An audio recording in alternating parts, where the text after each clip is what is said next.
Light का क्योंकि dual nature है तो डी ब्रॉगली ने बोला, माना कि सिमेट्री के बेसिस पे, सिमेट्री के बेसिस पे, क्योंकि पूरा का पूरा नेचर सिमेट्रिकल है, पूरा का पूरा नेचर सिमेट्रिकल है, मतलब एक चीज़ में जो इफेक्ट दिखता है वही दूसरी चीज़ में भी इफेक्ट दिखता है। तो उन्होंने बोला उस बेसिस पे एनर्जी बोलो या मास बोलो, एनर्जी का ड्यूअल नेचर बोल रहे थे, वेव का ड्यूअल नेचर बोल रहे थे, तो उस बेसिस पे उन्होंने बोला कि किसी मैटर का भी ड्यूअल नेचर होगा। एंड दस आवर चैप्टर्स नेम, चैप्टर का नाम क्या है?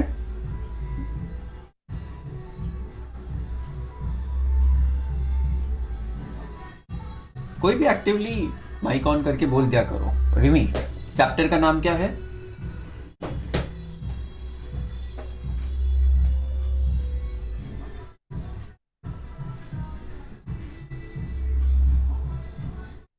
चैप्टर का नाम क्या है?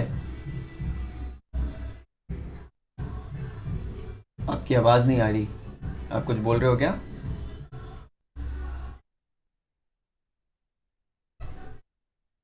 नहीं, आवाज नहीं आ रही। अन्वेषा? हाँ, एक सेकंड शायद। हाँ रिमी बोलो। चल अब आ रही है? हाँ अब आ रही है। Dual nature of radiation and matter. Radiation and matter, तो रेडिएशन का ड्यूअल नेचर हम लोगों ने डिस्कस किया। अब मैटर का कर रहे हैं, तो डी ब्रॉगली ने यही बोला कि जब रेडिएशन का ड्यूअल मैटर नेचर होता है तो मैटर का भी होना चाहिए। कुछ रीजंस थे उनके, बट उन्होंने ऐसा बोला। तो फिर उन्होंने ये फॉर्मूला दिया, सिंपल सा फॉर्मूला है। उन्होंने बोला कि कोई सा भी पार्टिकल है, वो अगर पी मोमेंटम से मूव होता है, आप निकाल सकते हो ना किसी भी पार्टिकल का मोमेंटम, कोई सा भी मैटर है अगर वो पी मोमेंटम से मूव होता है तो उसके साथ एक वेवलेंथ एसोसिएटेड रहेगी, और उस वेवलेंथ को निकालने के लिए हम लोग प्लैंक्स कांस्टेंट डिवाइडेड बाय उसका मोमेंटम करेंगे, एंड दस दिस फॉर्मूला।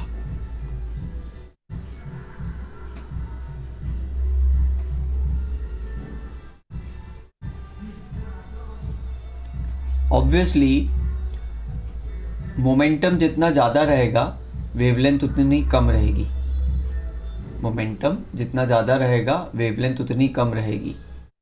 तो अगर हैवियर मास के ऑब्जेक्ट्स देखते हैं, मोमेंटम दो तरह से बढ़ सकता है, मास और वेलोसिटी। मैं मास की बात कर लेता हूँ। अगर हैवियर मास के ऑब्जेक्ट्स देखते हैं, अगर हैवियर मास के ऑब्जेक्ट्स देखते हैं तो उनकी वेवलेंथ बहुत ही नॉन सिग्निफिकेंट होगी, तो उनकी वेवलेंथ बहुत ही नॉन सिग्निफिकेंट होगी। और फिर उन्होंने इससे ये फॉर्मूला निकाला, ये जो हमने यहाँ पे डिराइव किया है। उन्होंने बोला कि अगर एक एग्जाम्पल लें, जो एग्जाम्पल हम लोगों ने डिस्कस भी किया था, उन्होंने बोला अगर एक एग्जाम्पल लें कि एक ऑब्जेक्ट है, एक बॉल है 120 ग्राम की, 0.12 kg की, और वो 20 मीटर पर सेकेंड से मूव हो रही है, तो उसको जब कैलकुलेट करेंगे, keeping h is equals to 6.63 into 10 to the power -34 joules second, 6.6 into 10 to the power -34, Planck's constant इतना रख के जब कैलकुलेट करेंगे तो लैम्डा की वैल्यू उस बॉल के लिए इतनी आएगी, 2.76 इंटू 10 टू द पावर -34। और हम लोगों ने देखा था कि ये वेवलेंथ बहुत ही नेग्लिजिबल वेवलेंथ है, मतलब उसका वेव कैरेक्टर बहुत वीक है, इसलिए उस पर ध्यान नहीं जाता, नॉन सिग्निफिकेंट हो जाता है। उसका वेव कैरेक्टर, उसका वेव का सिग्निफिकेंस बहुत कम हो जाता है, ना के बराबर हो जाता है। इसलिए आप लोगों ने आज तक जो पढ़ा है उसमें ये कॉन्सेप्ट पढ़ा ही नहीं, क्योंकि इस कॉन्सेप्ट पे फिनोमेनन्स आते ही बहुत ना के बराबर हैं। जैसे यहाँ पे क्या लिखा हुआ है, रिमी एक बार रीड करेंगे।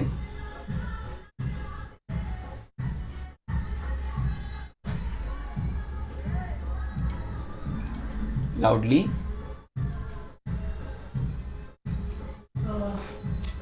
सर थोड़ा ब्लड। बुक का page number 400।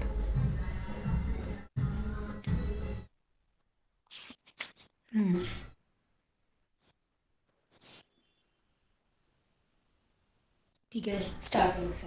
Hmm. This wavelength is so small that it is beyond any measurement. Continue.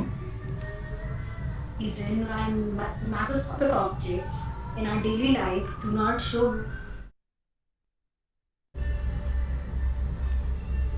Do not show wave like properties. Rimi आप वाईफाई से कनेक्टेड है कि मोबाइल से? Sir wifi. तो फिर इतना वीक क्यों आ रहा है? आवाज कट हो रही है क्या? अभी क्लियर है बट पहले कट हो रही थी। सर पता नहीं। मेरी क्लियर आ रही है आपको? मेरी क्लियर है? हाँ अभी तो क्लियर आ रही है। ठीक है। हाँ तो ये बोल रहे हैं कि this wave is so small. कौन सी? ये जैसे अपन ने निकाली एक मैक्रोस्कोपिक ऑब्जेक्ट के लिए निकाली जो 120 ग्राम की थी, दैट इज 0.12 kgs की। इस ऑब्जेक्ट के लिए हम लोगों ने निकाली। तो this wave is so small that it is beyond any measurement. This is the reason why 10 to the power minus 34 10 to the power minus 34 आपको मेजरमेंट्स कहाँ तक पता है? जो मेजरमेंट्स होते हैं वो कहाँ तक पता है? छोटा सा छोटा मेजरमेंट कहाँ तक पता है अन्वेषा? जिसका एक नैनोमीटर या एंगस्ट्रॉम। एमस्ट्रॉन्ग या नैनोमीटर किस चीज को डिनोट करने के लिए यूज करते हैं? इस रेंज में क्या ऑब्जेक्ट्स मिलती है हमको? नहीं, इस रेंज में क्या ऑब्जेक्ट्स मिलती है हमको? Atomic radius. Atomic radius, atoms, molecules. और इससे और छोटा जानना हो तो आप 10 to the power -12 या -15 की रेंज तक जा सकते हैं for the size of the nucleus. पर इस तक पहुंचना ही बहुत मुश्किल हो जाता है ना? इस तक पहुंचना ही बहुत मुश्किल हो जाता है। आपको पता चलेगा इस साइज तक पहुंचने के लिए कितने कॉम्प्लेक्स एक्सपेरिमेंट्स करते हैं आगे के 2 चैप्टर्स में। जैसे गोल्ड फॉयल एक्सपेरिमेंट है, वो बहुत कॉम्प्लेक्स एक्सपेरिमेंट है। और हम किस वेवलेंथ की बात कर रहे हैं? इसलिए this is beyond any measurement बोला है। This is the reason why macroscopic objects in our daily life do not show wave like properties, क्योंकि वो नॉन सिग्निफिकेंट हो जाती है। On the other hand, in the subatomic domain, जब सब atomic particles की बात करते हैं, उनके मूवमेंट की बात करते हैं, the wave character of particles in significant and measurable even. तो वहां पे साइज इतना नहीं रहता वेव का, काफी बड़ा रहता है। Consider an electron. एक एग्जांपल लेते हैं, एक इलेक्ट्रॉन जिसका मास m है, चार्ज e है, v पोटेंशियल के थ्रू एक्सेलरेट कर रहे हैं उसको। The kinetic energy k of the electron is equal to the work done ev। इतना। तो जैसे हम लोगों ने पहले पढ़ा था ना कि उसकी काइनेटिक एनर्जी भी निकाल सकते हैं। जो पिछला सेक्शन पढ़ा था हमने, उसमें काइनेटिक एनर्जी ली थी पर हाफ mv² नहीं ली थी, उसकी वेलोसिटी नहीं निकाली थी। अब वो वेलोसिटी निकालना भी सीखेंगे। सपोज एक इलेक्ट्रॉन है जिसका मास m है, चार्ज e है। एक इलेक्ट्रॉन है जिसका मास m है, चार्ज उसका e है, और उसको किसी पोटेंशियल डिफरेंस के अबाउट एक्सेलरेट करा। जब पोटेंशियल डिफरेंस के अबाउट एक्सेलरेट करा तो कितने काइनेटिक एनर्जी आएगी उसमें? E इंटू वी के बराबर। और उसकी काइनेटिक एनर्जी के ई है जो कि E इंटू वी के बराबर रहेगी। तो उसकी काइनेटिक एनर्जी EV को हम ये भी लिख सकते हैं ना, उसको हम ये भी लिख सकते हैं ना। अब एक इम्पॉर्टेंट टर्म थी इसमें जो हम लोगों ने शुरू से बार बार डिस्कस की है, मोमेंटम। क्योंकि हम लोगों ने जो इनिशियल फॉर्मूला पढ़ा उसमें मोमेंटम के थ्रू ही एसोसिएट किया वेवलेंथ को। अब डायरेक्ट मास और वेलोसिटी के थ्रू भी कर सकते हो, कोई दिक्कत नहीं है, बट इससे इजी पड़ेगा, ये छोटा सा फॉर्मूला बन गया था। तो हम लोग क्या करेंगे, इसमें मोमेंटम को सब्स्टिट्यूट कर देंगे। So EV is equals to half mv की जगह मैं p लिख दूं, तो हो जाएगा p इंटू वी। जब p mv होता है तो v की जगह मैं p अपॉन m भी लिख सकता हूं, तो इस v की जगह भी मैं p अपॉन m लिख देता हूं। तो इस v की जगह मैंने p अपॉन m लिख दिया। ये समझ में आया रिमी? Yes sir. तो आपका kinetic energy that is EV कितना हो गया, p square by 2m। Simple सी बात है।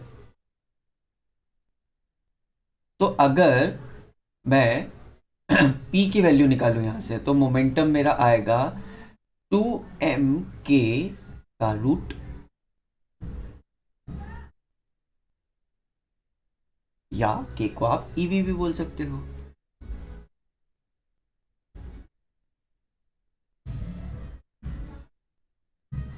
राइट? और पिछले पेज पे अगर जाएं तो हमारा वेवलेंथ कितना था, h अपॉन पी। तो वेवलेंथ निकालने के लिए हम लोग क्या करेंगे, h upon p that is root 2mk या 2mev।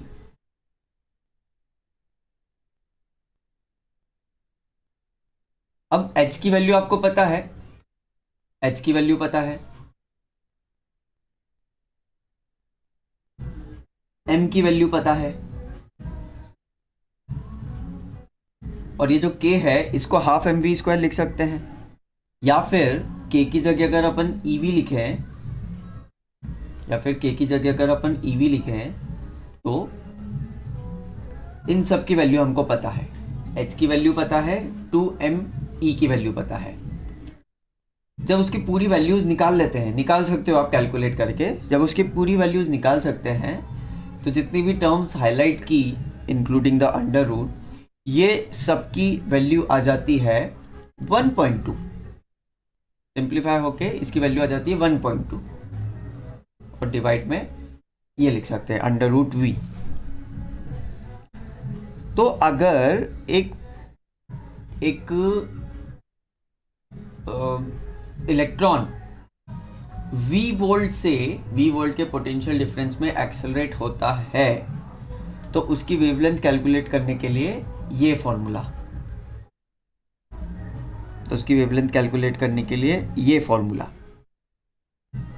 सपोज अगर हम 120 वोल्ट के थ्रू उसको एक्सेलरेट कराते हैं, 120 वोल्ट के थ्रू एक्सेलरेट कराते हैं उसको 120 पोटेंशियल डिफरेंस के थ्रू, तो उसकी v की जगह 120 डाल देंगे, तो उसकी वेवलेंथ निकल के आती है लगभग 0.1 nanometre, which is very much significant in comparison to 10⁻⁻34 जो कि एक बॉल की आई थी। समझे? ये डेरिवेशन एक और बार करते हैं। अब ध्यान से सुनना, ये डेरिवेशन एक और बार करते हैं, फिर आप बिना देखे करेंगे इसको। हम क्या करना चाह रहे हैं, हम एक इलेक्ट्रॉन की एक वेवलेंथ निकालना चाह रहे हैं, उसके लिए कुछ मन से वैल्यूज ले लेंगे। एक इलेक्ट्रॉन की वेवलेंथ निकालना चाह रहे हैं, उसके लिए कुछ मन से वैल्यूज ले लेंगे। तो सबसे पहले हम लोग इलेक्ट्रॉन की पूरी डिटेल्स लेंगे, जो हमको यूज में आएगी ऑब्वियसली, वो सारी डिटेल्स लिखेंगे, और वही फंडे लगाएंगे जो हम लोगों ने थोड़े फोटो इलेक्ट्रिक इफेक्ट में पढ़े थे काइनेटिक एनर्जी के। हमको यहाँ पे ध्यान रखना है, मोमेंटम टर्म को ज़रूर यूज़ करना है। क्यों? क्योंकि जिस फॉर्मूले के थ्रू हम लोग वेवलेंथ निकालने वाले हैं वो ये है, lambda is equals to H by P. Lambda is equals to H by P, और एच की वैल्यू उधर लिखी हुई थी और बाकी डिटेल्स आपको दी हुई है। तो हम लोग लैम्डा की वैल्यू निकालने वाले हैं। क्या करने वाले हैं, समझ में आ गया? सर एच क्या है, कांस्टेंट है ना? एच कांस्टेंट है, ये लिखी इसकी वैल्यू। तो इसकी जो यूनिट है वो जूल सेकेंड, तो कांस्टेंट की कोई यूनिट थोड़ी होती है। अरे क्या बात कर रही है? मतलब ये निकला कैसे? कांस्टेंट की यूनिट कैसे निकली? कांस्टेंट यूनिट वाला भी हो सकता है, यूनिट लेस भी हो सकता है। यूनिट वाला जब होगा जब आप कोई सी भी प्रोपोर्शनलिटी पढ़ रहे हो, कोई सी भी प्रोपोर्शनलिटी पढ़ रहे हो, सपोज ए और बी आपस में प्रोपोर्शनल हैं, तो उसकी इक्वेशन बनाने के लिए आप एक कांस्टेंट यूज़ करोगे। तो एक कांस्टेंट की यूनिट ऐसी रहेगी कि ए और बी की यूनिट बैलेंस हो जाए, कि ए और बी की यूनिट बैलेंस हो जाए। जैसे gravitational force is directly proportional to m1 m2 upon R square. Force की यूनिट होती है kg metre per second square, mass की यूनिट होती है kg, तो दो मास है तो kg स्क्वायर और नीचे मीटर स्क्वायर। तो इन दोनों को इक्वल करने के लिए जो ग्रेविटेशनल कांस्टेंट लगाते हो आप, उसकी यूनिट ऐसी होनी चाहिए, ग्रेविटेशनल कांस्टेंट की ऐसी यूनिट होनी चाहिए कि ये दोनों यूनिट्स बैलेंस हो जाए। तो ग्रेविटेशनल कांस्टेंट की यूनिट आएगी kg minus 1, metre 3, second minus 2। फिर इन दोनों यूनिट्स को मर्ज कर दोगे तो लेफ्ट हैंड साइड के जैसी यूनिट एग्जैक्टली बन जाएगी। तो जो कांस्टेंट्स होते हैं उनकी यूनिट कैसे निकाली, तो एक्सपेरिमेंटली नहीं निकालते, ये डायमेंशनल एनालिसिस से निकालते हैं। समझ में आया? Yes sir. एच की यूनिट कैसे निकाली होगी, तो कोई भी एच का फॉर्मूला उठा लो और उसमें बाकी की दो के अबाउट एच को बैलेंस करने की कोशिश करो। मतलब डायमेंशनल फॉर्मूला करेक्ट करके निकालते हैं। हाँ अन्वेषा, हाँ या ना? हाँ सर। मैं रिपीट करता हूँ, कांस्टेंट्स की यूनिट हो सकती है बिल्कुल, और ज़्यादातर की होती है। कुछ कुछ कांस्टेंट्स ऐसे होते हैं जो यूनिटलेस रहते हैं। जैसे मैं एक और एग्जांपल दूँ तो इलेक्ट्रिक करंट में आपने पढ़ा है resistance is directly proportional to length upon area square, length upon area. Resistance की यूनिट होती है ओम, लेंथ की होती है मीटर और नीचे मीटर स्क्वायर। तो बेसिकली L अपॉन ए की यूनिट मर्ज होके मीटर टू द पावर -1 हो जाएगी। इसको इक्वल करने के लिए एक रेजिस्टिविटी आता है, R is equals to rho l by A. तो रेजिस्टिविटी की यूनिट उस हिसाब से डिफाइन होती है कि ओम मीटर, तो मीटर मीटर कैंसिल हो जाते हैं, दोनों तरफ ओम बचता है, तो इसलिए रेजिस्टिविटी की यूनिट ओम मीटर होती है। ठीक है, उसी तरह से एच की निकाल सकते हो, एच की आप निकाल के बताना किसी भी फॉर्मूला से।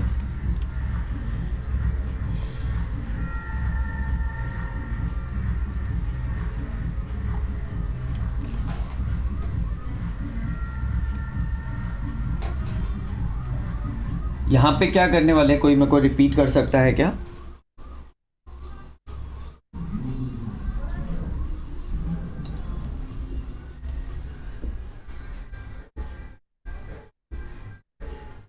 एक इलेक्ट्रॉन की वेवलेंथ निकाल रहे थे ना?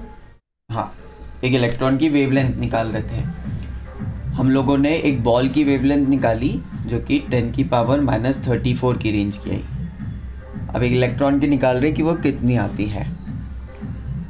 तो ये सारी डिटेल्स लिख रखिए, हम शुरू करते हैं। हम लोगों ने इलेक्ट्रॉन का मास m कंसिडर किया और जितना भी होता है वो आपको पता है। m कंसिडर किया, देन इलेक्ट्रॉन का चार्ज E जितना भी होता है 1.6 इंटू 10 जितना भी होता है कूलम्स, वो पता है आपको। इलेक्ट्रॉन को v वोल्ट से एक्सेलरेट किया। जब इलेक्ट्रॉन को v वोल्ट से एक्सेलरेट किया तो उसकी काइनेटिक एनर्जी EV हो गई। v वोल्ट को बाद में 120 डाल देंगे, बट अभी v वोल्ट से एक्सेलरेट किया तो उसकी काइनेटिक एनर्जी EV हो गई। तो इसको देखते हुए हम लोगों ने काइनेटिक एनर्जी का फॉर्मूला लिखा कि kinetic energy is equal to EV is equal to half mv²। अब क्योंकि ये फॉर्मूला 2, हाँ बोलो। सर काइनेटिक एनर्जी ईवी कैसे हुई? आप एक बार ये फिर से बता दीजिए। अगर एक इलेक्ट्रॉन यहाँ पे रखा हुआ है A पॉइंट पे और B पॉइंट तक मैं एक पोटेंशियल डिफरेंस अप्लाई करता हूँ V, और इलेक्ट्रॉन मूव कर रहा है B की तरफ, B लोअर पोटेंशियल पे B की तरफ रखा हुआ है और इलेक्ट्रिक पोटेंशियल के कारण मूव कर रहा है। जो फोर्स लग रहा है इलेक्ट्रॉन पे वो इलेक्ट्रिक पोटेंशियल के कारण है। ये इलेक्ट्रॉन रखा हुआ है, फोर्स जो लग रहा है वो इलेक्ट्रिक पोटेंशियल के कारण है। तो B तक जाते जाते उसमें एनर्जी कितनी आ जाएगी? B तक जाते जाते उसमें एनर्जी आ जाएगी चार्ज इनटू पोटेंशियल डिफरेंस, और ये हम लोग निकालते हैं, हम लोगों को पता है ये, हम लोगों को पता है ये, तो इससे निकालते हैं work done is the work done by the potential difference on the electron. So उतनी पूरी की पूरी उसमें एनर्जी स्टोर हो जाएगी in form of kinetic energy. Clear है क्या? Yes sir. 6th टाइम है जो तू पूछ रही है, अब ध्यान रखना। ट्रिकी कॉन्सेप्ट है, बट एनर्जी कंजर्वेशन पता होना चाहिए तो इजी लगता है। चलिए, तो शुरू से इलेक्ट्रॉन का मास चार्ज, इलेक्ट्रॉन का मास चार्ज पोटेंशियल जिसके अबाउट उसको रखा है और एक्सीलरेट कर रहा है, और उसके कारण उसकी काइनेटिक एनर्जी कितनी आई वो रखी, और हम लोगों ने ये फॉर्मूला अपने मन से लिख लिया। ये फॉर्मूला अपने मन से लिख लिया। अब क्योंकि फॉर्मूला 2 यूज़ करने वाले हैं, लैम्डा निकालना है हम लोगों को, फॉर्मूला 2 यूज़ करने वाले हैं, इसलिए हम लोगों ने मोमेंटम में कन्वर्ट करने का सोचा।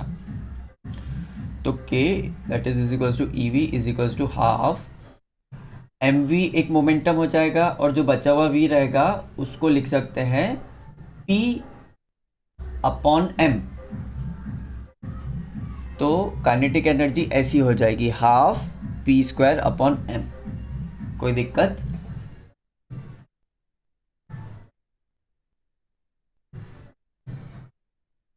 नहीं। तो अब यहाँ पे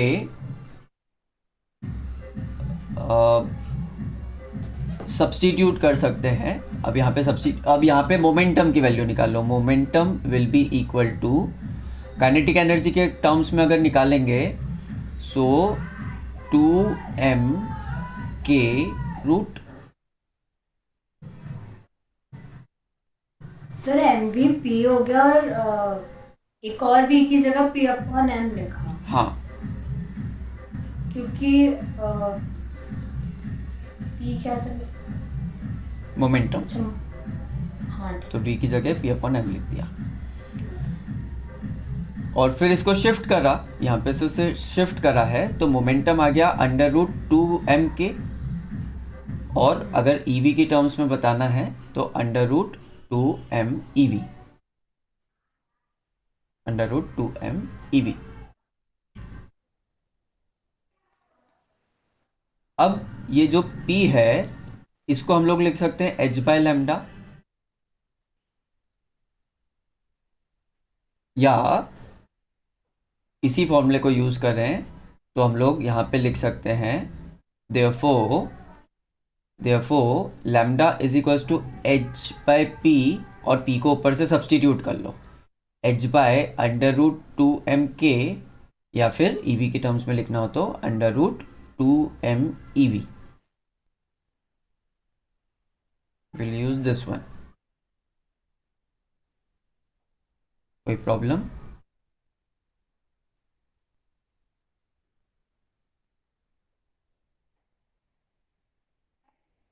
बोलूँ आगे? Yes sir. Yes sir. Sir आपने इसके पहले क्या किया था जो आपने इरेज किया? आपने मतलब रूट 2 MEV की जगह पे क्या रखा था? मैंने कुछ इरेज नहीं किया, मैंने ये नीचे से लैम्डा इरेज किया था बस।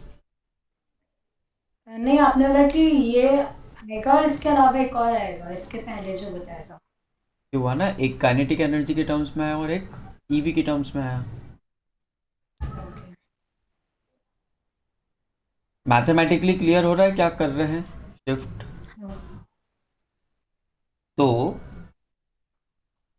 यहाँ पे जो lambda is equals to H by under root 2MEV है, वहां पे लैम्डा क्या है अन्वेषा?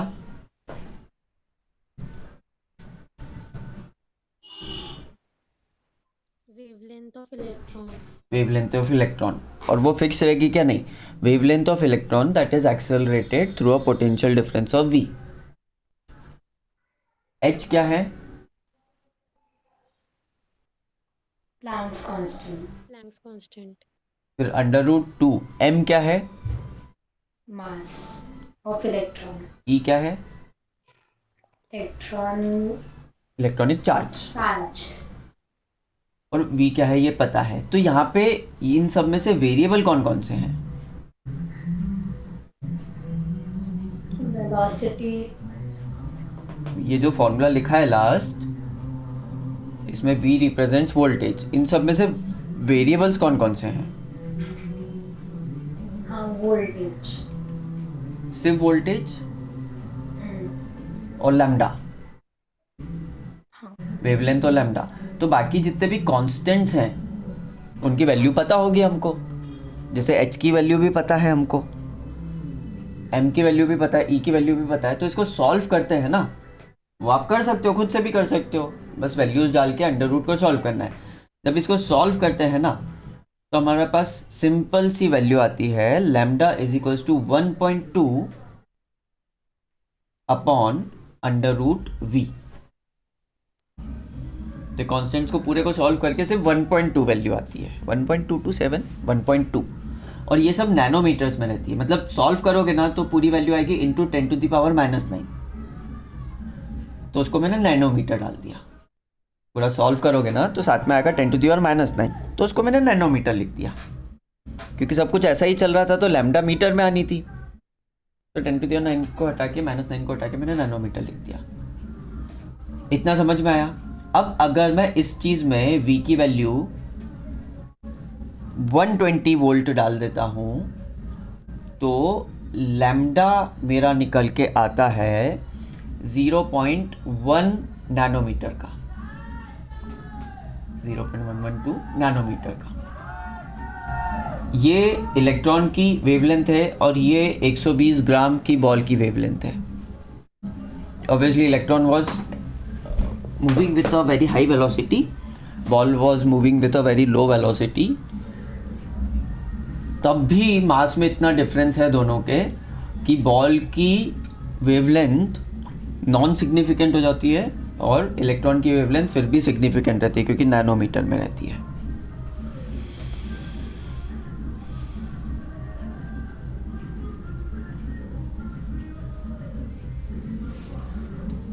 ये डेरिवेशन कर पाओगे खुद से तो आगे की जो हाइपोथेसिस वगैरह है, हाइपोथेसिस नहीं है सिर्फ एक्सपेरिमेंटल जस्टिफाइड भी है, आगे की जो चीज़ है वो चालू करूं क्योंकि वो थोड़ा ब्रेन स्टॉर्मिंग का काम कर देगी।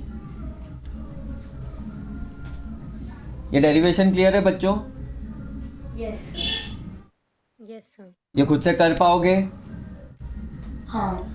प्लीज़ होमवर्क में लिख लो, ये डेरिवेशन 3 बार कर लेना। 3 बार अगर आपने डेरिवेशन कर ली खुद से तो आपको न्यूमेरिकल्स में बहुत कम टाइम लगेगा, नहीं तो न्यूमेरिकल्स में टाइम इन्वेस्ट करना पड़ेगा। और तरीके से करना, इज्जत से बिल्कुल।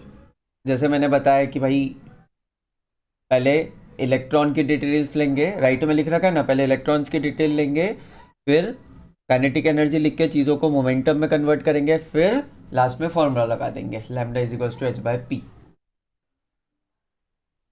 तो ये डेरिवेशन है of relation between wavelength and voltage, नहीं सॉरी, पोटेंशियल डिफरेंस।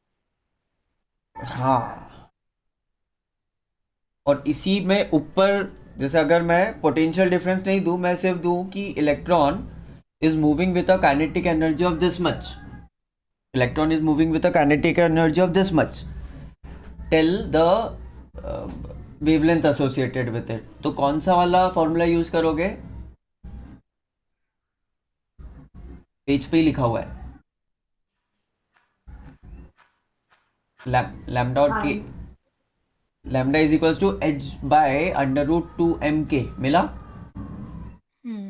ये वाला फॉर्मूला यूज कर लोगे।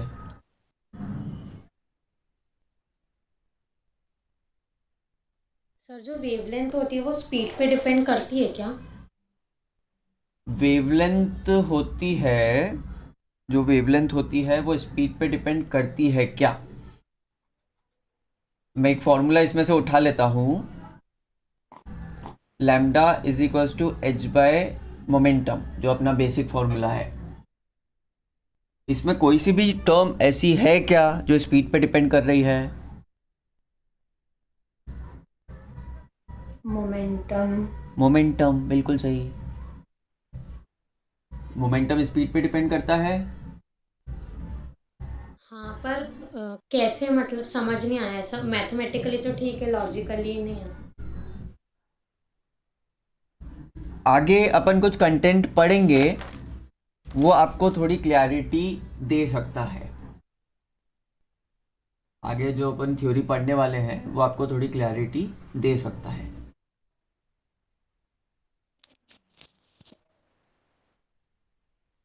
पहले वो थोड़ा सा और कंफ्यूज करेगा, जो आपका हाइजेनबर्ग्स अनसर्टेनिटी प्रिंसिपल है उसका भी व्याख्या आने वाला है आगे।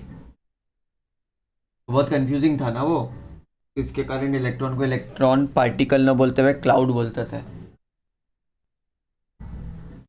मैथमेटिकली समझ में आ रहा है तो फिर मैं आगे बढ़ूं, हाँ है ना? मैं रिपीट करता हूँ, दो पार्ट्स होते हैं फिजिक्स में, जो टफ मुश्किल टॉपिक लगते हैं आपको, या तो उसको मैथमेटिकली समझ लो या लॉजिकली समझ लो, लॉजिकली नहीं आ रहा तो मैथमेटिकली समझ लो, तो कॉन्फिडेंस बना रहेगा, तो धीरे धीरे वो लॉजिकली समझ में आ जाएगा, सीप हो जाएगा अंदर, क्योंकि ये नई चीज़ है ना। लास्ट परसों जब पढ़ा रहा था तब तो बिल्कुल ऐसे हो रहा था, ऐसा हो ही कैसे सकता है, ऐसा हो ही कैसे सकता है, पर आज थोड़ा एक्सेप्ट करने लगे हो इसको, तो थोड़ा सा टाइम दो आपके मन को। हाँ चलिए, तो ये डेरिवेशन 3 बार करके रखना तरीके से, ऐसे नहीं कि सिर्फ लेटर्स लेटर्स लिख दिया, ये इधर शिफ्ट हो, इधर शिफ्ट हो, इधर शिफ्ट हो, नहीं, बोलते जाना है कि moment wavelength is equals to Planck's constant upon momentum, और मन में रिलेट करते जाना टर्म्स को, मैथमेटिक टर्म्स को। नहीं हो पाए 3 बार तो फिर मैं वापस बताऊंगा अगली क्लास में। चलिए अब कुछ कुछ तूफानी समझते हैं अब।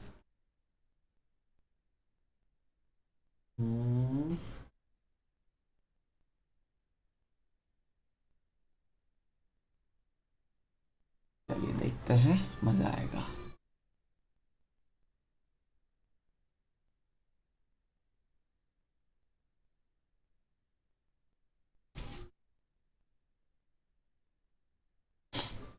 ये जो इक्वेशन है ना, मज़ेदार इक्वेशन है, पहुंचते हैं इस तक। तो मेरा स्क्रीन दिख रहा है, बोलूँ ना?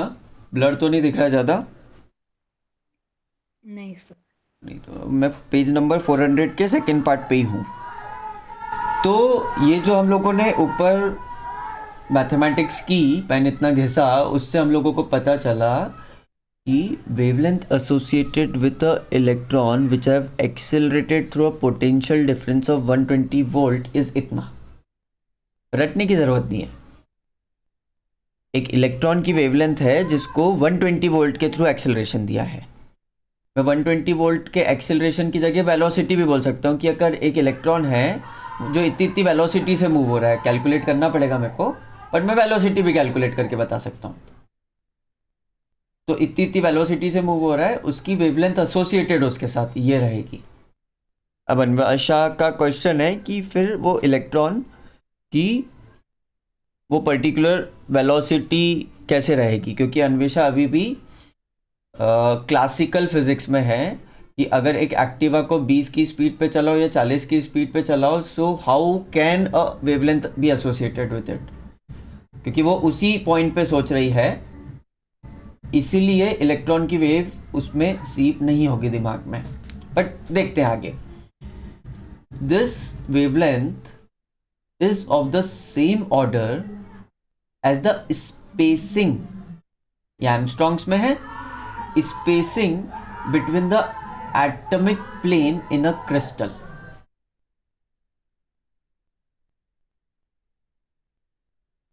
सिंपल शब्दों में समझ लो कि एटम्स के बीच में जो डिस्टेंस रहता है लगभग लगभग उतना वेवलेंथ है ये। एटम्स के बीच में जो डिस्टेंस रहता है लगभग लगभग उतना वेवलेंथ है ये, है ना। ये 1 एंगस्ट्रॉम के बराबर है, लगभग 1.12 एंगस्ट्रॉम्स के बराबर। This suggest that matter waves associated with an electron could be verified by crystal diffraction experiment analogous to X-ray diffraction। Diffraction क्या होता है? डिफ्रैक्शन क्या होता है? सुना है टर्म डिफ्रैक्शन? वाइट लाइट का 7 कलर्स में स्प्लिट होना।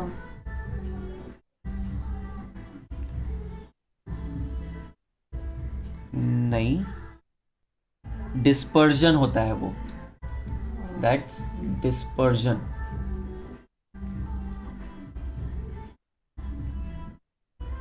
डिफ्रैक्शन क्या होता है?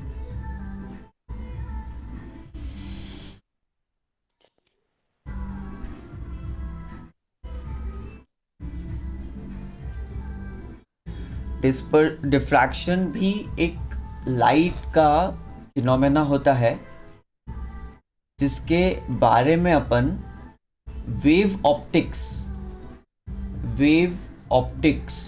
में डिटेल में पढ़ेंगे। सिंपल सी टर्म्स में अगर मैं बोलूं तो डिफ्रैक्शन वेव की बेंडिंग होती है। डिफ्रैक्शन वेव की बेंडिंग होती है। इमेजिन कीजिए, मतलब मैं मैटर वेव से बता देता हूँ। इमेजिन कीजिए कि आप एक नाव में, एक वाटर बॉडी में मूव कर रहे हैं स्लोली, और दूर एक कमल के फूल पे एक मेंढक या ऐसा कुछ बैठा हुआ है जो थोड़ा जंप कर रहा है वहाँ पे, मतलब वेव्स प्रोड्यूस हो रही है, रिपल्स प्रोड्यूस हो रही है। तो वो वेव आपकी बोट तक आ रही है, और जैसे ही आपकी बोट से टकराएगी वो 2 पार्ट्स में अलग अलग चली जाएगी और वो टिल्ट होके जाएगी। मतलब यहाँ पे क्या हो गया? Bending of wave. थोड़ा सा समझे तो डिफ्रैक्शन वेव्स की बेंडिंग, जब वो किसी कोने को या किसी ऐसी चीज को टच करती है तो उसकी बेंडिंग होने लगती है, तो उससे रिलेट करता है डिफ्रैक्शन। आगे बढ़ता हूं।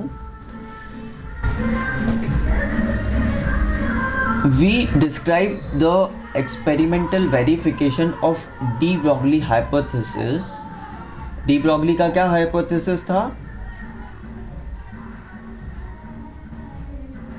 वो नहीं पता होगा तो समझ क्या रहे हो। डी ब्रॉगली का क्या हाइपोथेसिस था?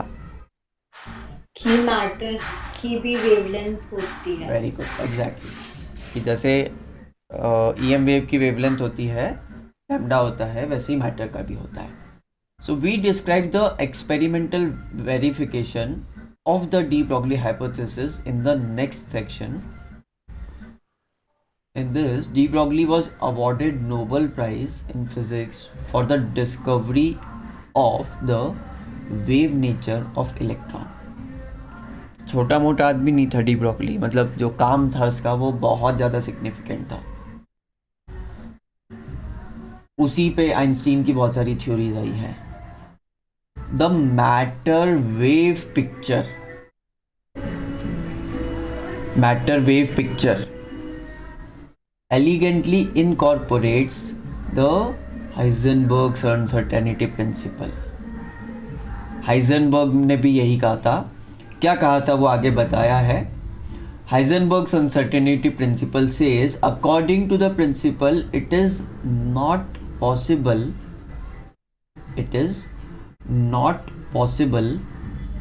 to measure both the position and momentum of an electron or any other particle at the same time exactly. Please reread the highlighted portion.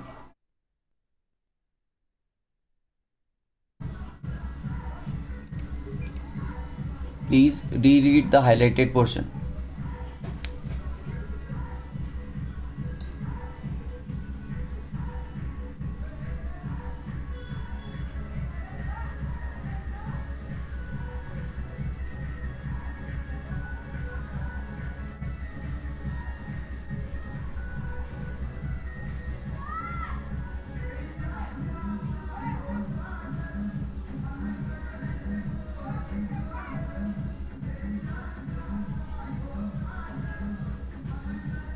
पढ़ा.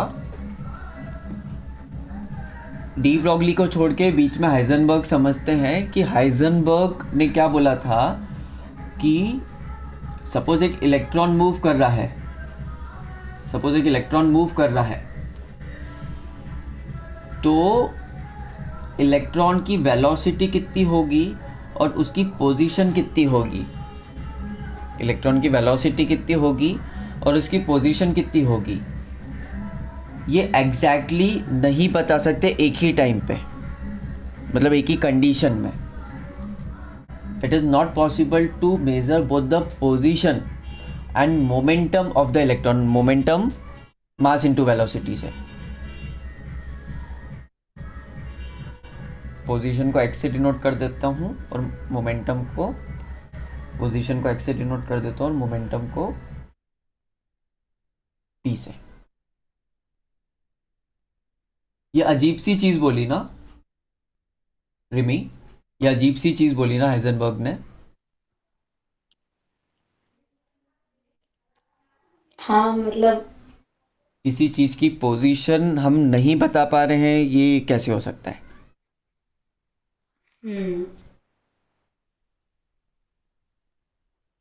किसी चीज की पोजीशन हम लोग नहीं बता पा रहे हैं, ये कैसे हो सकता है. तो मैं सिंपल सा एग्जांपल आपको देता हूं. कुछ पूछ रहे हो क्या.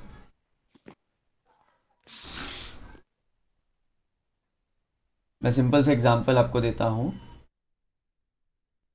कि आप एक वही बोट से ट्रैवल कर रहे हो और आपको वेव्स मिल रही है, रिपल्स मिल रही है. वो वेव्स किसी डिस्टर्बेंस, किसी ऑसिलेटिंग ऑब्जेक्ट के कारण है. किसी डिस्टर्बेंस, किसी ऑसिलेटिंग ऑब्जेक्ट के कारण है. किसी ऑसिलेटिंग ऑब्जेक्ट के कारण है. वो वेव्स देख के मैं ये नहीं बता सकता कि उस समय वो ऑसिलेटिंग ऑब्जेक्ट की पोजीशन क्या रहेगी. सपोज वो ऑसिलेटिंग ऑब्जेक्ट ऊपर नीचे हो रहा है वाटर बॉडी पे, तो वेव्स देख के एग्जैक्टली मैं नहीं बता सकता कि उसकी पोजीशन क्या रहेगी. हाँ, मैं ये बता सकता हूँ कि ये इस रेंज में कहीं पे रहेगा, क्योंकि वेव्स को मैं देखूंगा कि ये कितने मैग्नीट्यूड की है, उसके हिसाब से मैं बता सकता हूँ कि ऑसिलेटिंग ऑब्जेक्ट कहाँ से कहाँ तक मूव कर रहा होगा, बट एग्जैक्टली उसकी पोजीशन नहीं बता सकता. उसी तरह से इलेक्ट्रॉन से जब आउटपुट मिलता है हमको, तो हम ये बता सकते हैं कि इलेक्ट्रॉन न्यूक्लियस से कितना दूर होगा, एक रेंज में बता सकते हैं कि यहाँ से यहाँ तक होगा, न्यूक्लियस की इस रेंज में होगा, बट एग्जैक्टली कहाँ होगा ये नहीं बता सकते। थोड़ा रिलेट कर पाए? मैंने जो समझा वो एग्जैक्टली लॉजिकली कनेक्ट नहीं होता है, पर थोड़ा रिलेट कर पाए क्या? Yes sir. पोजीशन और मोमेंटम का वेव से क्या लेना देना? वही तो क्वेश्चन है तेरा। तेरा क्वेश्चन था वेलोसिटी का वेव से क्या लेना देना, तो वही क्वेश्चन तू वापस पूछ रही मोमेंटम का क्या लेना देना। तो मतलब ये तो बता सकते हैं ना अपन कि कोई भी ऑब्जेक्ट की पोजीशन या उसका मोमेंटम। Very good. किसी भी ऑब्जेक्ट की पोजीशन या मोमेंटम बता सकते हैं, बताते आए हैं बचपन से। मैं बताता आया हूँ कि वो वाला बच्चा जो थर्ड बेंच पे बैठा है, तुम बातें करना बंद करो, ऐसा बताते आया हूँ, क्योंकि मैं पोजीशन बता सकता हूँ किसी चीज़ की, किसी मैटर की। और वो मैटर किस तरह के मैटर थे? वो मैटर किस तरह के मैटर थे? जो मैटर क्लासिकल फिजिक्स के अंडर आते हैं, जिसका मास बहुत ज़्यादा रहता है। जिनका मास बहुत ज़्यादा रहता है उनके साथ एसोसिएटेड वेवलेंथ नॉन सिग्निफिकेंट होती है। उनके साथ एसोसिएटेड वेवलेंथ नॉन सिग्निफिकेंट होती है। अगर वेवलेंथ एसोसिएटेड नॉन सिग्निफिकेंट है, वेवलेंथ एसोसिएटेड नॉन सिग्निफिकेंट है, तो उस चीज का मोमेंटम काफी हद तक फिक्स है, फिक्स ही है। साथ ही साथ उसकी पोजीशन भी काफी हद तक फिक्स ही है। पर अब हम बात कर रहे हैं ऐसे मैटर की जिसका मास बहुत कम है, जिसके कारण लैम्डा उसका सिग्निफिकेंट हो जाता है। और वेवलेंथ एसोसिएट होने के कारण, ऑब्जेक्ट के साथ उसकी कुछ वेवलेंथ एसोसिएट होने के कारण, हम उसका मोमेंटम और पोजीशन की एग्जैक्ट जानकारी नहीं दे सकते। ये हाइजेनबर्ग्स अनसर्टेनिटी प्रिंसिपल बताता है हमको। और इसीलिए किसी न्यूक्लियस के आसपास इलेक्ट्रॉन की रेंज बताते हैं कि ये इस फुग्गे में कहीं होगा, इस डंबल शेप्ड पी ऑर्बिटल में कहीं होगा। We can not tell exactly कि यहां पे होगा। छोटी क्लास में आपने पढ़ा है कि एक न्यूक्लियस है और उसके आसपास इलेक्ट्रॉन विजुअली दिखाते हैं आपको घूमते हुए। But for a matter it is for practically it is impossible to tell, क्योंकि इलेक्ट्रॉन के साथ एसोसिएटेड वेव इतनी ज्यादा रहती है।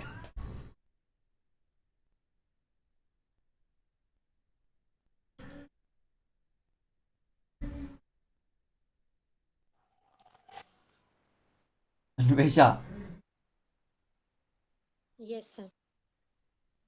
100% नहीं आएगा, मैं बोल रहा हूँ ना, मेरे को ही नहीं आया। 100% तो मेरे को ही नहीं आया आज तक ये वाली चीज। फोन दे दे, तेरा काम नहीं आ रहा।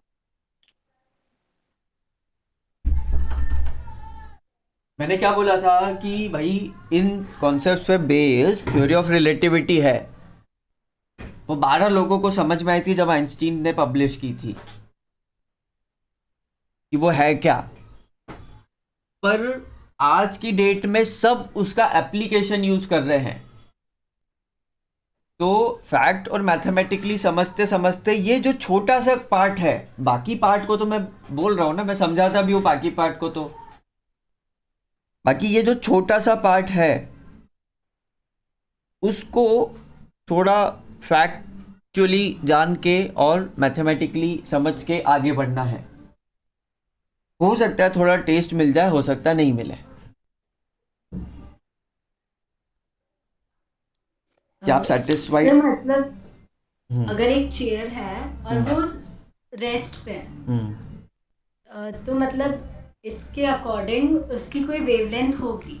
नहीं, उसकी रेस्ट पे है अगर, तो उसकी वेवलेंथ नहीं होगी, क्योंकि मोमेंटम जीरो होगा।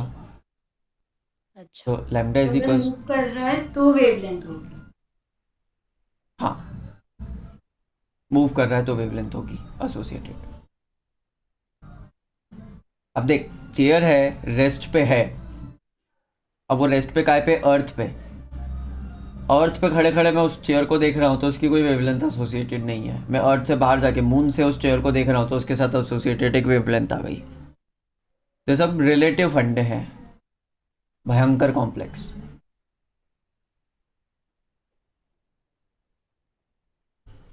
बट एक छोटा सा पार्ट है, तुम्हारी पूरी 12th में 2% पार्ट है जो थोड़ा ज़्यादा कॉम्प्लेक्स है, बाकी चीज़ें तो ईजी है। और जो कॉम्प्लेक्स पार्ट रहता है उसमें से सीधे सीधे क्वेश्चन पूछते, घुमा फिरा के नहीं पूछते। तो if you will focus on the intext question, the MCQs question and the NCERT exercise, तो उतना उतना तो बहुत हो जाएगा तुम्हारे लिए।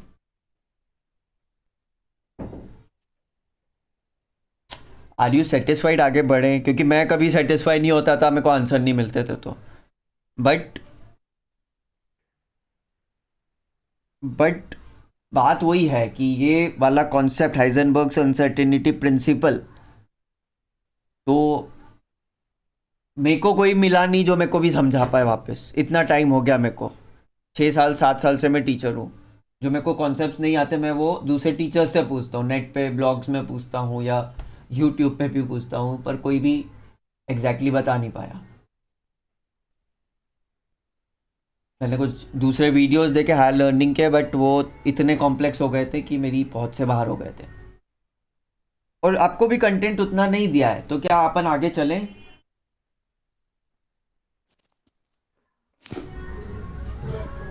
ठीक है, तो यहाँ पे आपको हाइजेनबर्ग्स अनसर्टेनिटी प्रिंसिपल बताया और सीधा सीधा बताया कि भाई ये डी ब्रॉगली के हाइपोथेसिस से सीधा सीधा मैच करता है। तो हाइजेनबर्ग्स अनसर्टेनिटी प्रिंसिपल बोलता है कि एग्जैक्टली पोजीशन नहीं बता सकते, पोजीशन नहीं बता सकते हो तो रेंज बता सकते हो। रेंज को उसने अनसर्टेनिटी का नाम दिया, रेंज को उसने अनसर्टेनिटी का नाम दिया। फॉर एग्जाम्पल, आप किसी की पोजीशन बताना चाह रहे थे 2,2 पे, फॉर एग्जाम्पल किसी की पोजीशन बताना चाह रहे थे 2,2 पे, पर उसमें एक अनसर्टेनिटी आ गई पोजीशन की 1 यूनिट की। तो अब इसके आसपास जो सर्कल बनेगा 1 यूनिट रेडियस का, वो ऑब्जेक्ट उसमें कहीं रह सकती है, उसमें रहेगी, ये पक्का है, पर उसमें कहीं रहेगी।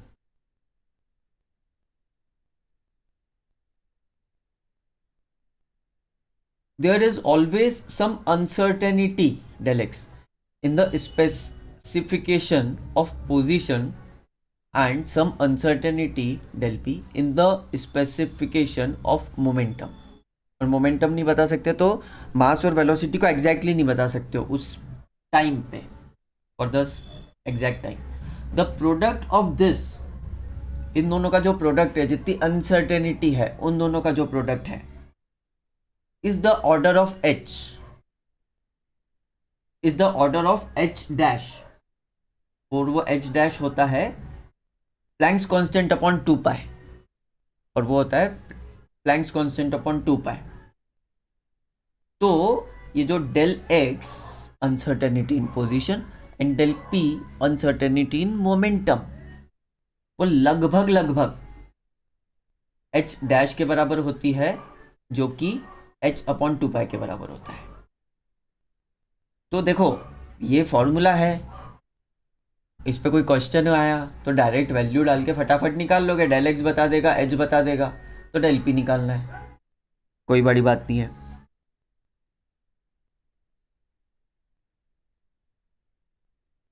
चलिए आगे चलते हैं।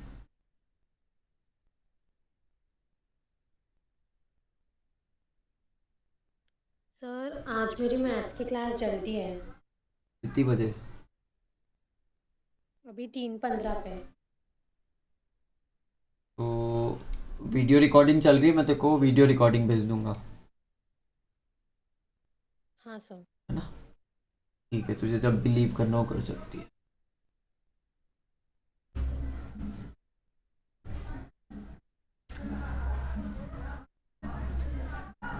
तो रिमी, आगे की बात करते हैं।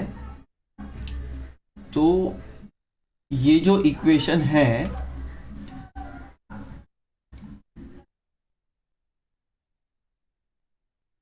ये जो इक्वेशन है, this allows the possibility that del X is zero.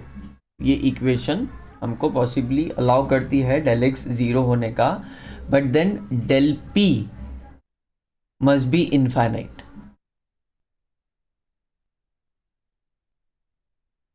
then del P must be infinite in order that the product is non-zero. Similarly, del P is 0, del X must be infinite. Ordinarily, both del X and del P are non-zero such that the product is of the order of h dash.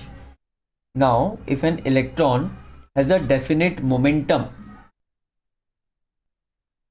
अगर एक electron का एक fixed momentum है, जैसे आप लोग बोल रहे थे ना कि अगर इलेक्ट्रॉन का मोमेंटम वेरी कैसे कर सकता है या उसकी पोजीशन वेरी कैसे कर सकती है, तो उसका आंसर तो नहीं है यहाँ पे, बट उससे रिलेटेड एक बड़ी चीज है. ये बोल रहे हैं कि if the electron has a fixed momentum, electron has a fixed momentum मतलब उस पे मोमेंटम में अनसर्टेनिटी जीरो हो गई. अगर अनसर्टेनिटी जीरो हो गई तो डी ब्रॉगली रिलेशन के हिसाब से जो उसकी वेवलेंथ रहेगी, it has a definite wavelength. A wave of definite single wavelength exists all over space. By Bond's probability interpretation, this means that the electron is not localized in any finite region of space.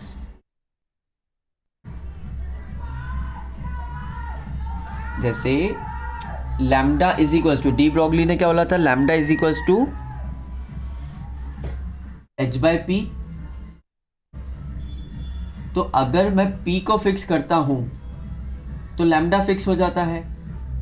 अगर मैं P को fix करता हूं, fix ही कर देता हूं तो lambda fix हो जाता है. बट क्योंकि del X into del P की कुछ वैल्यू थी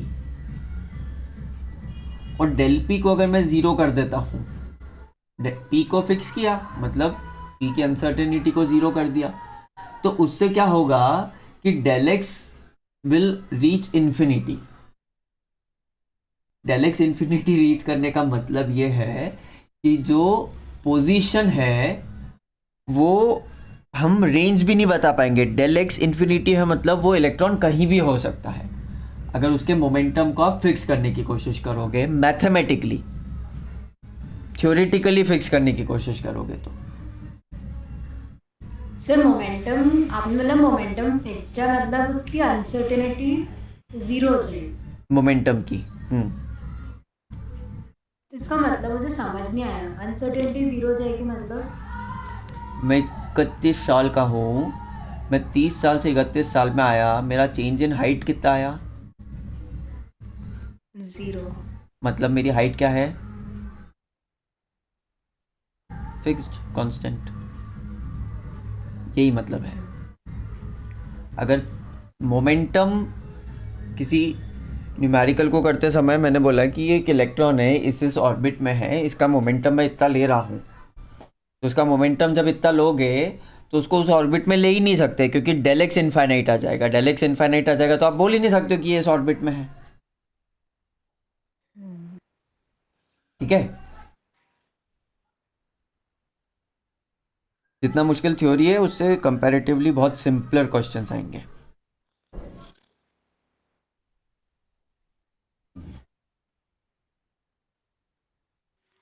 अगला पैरा,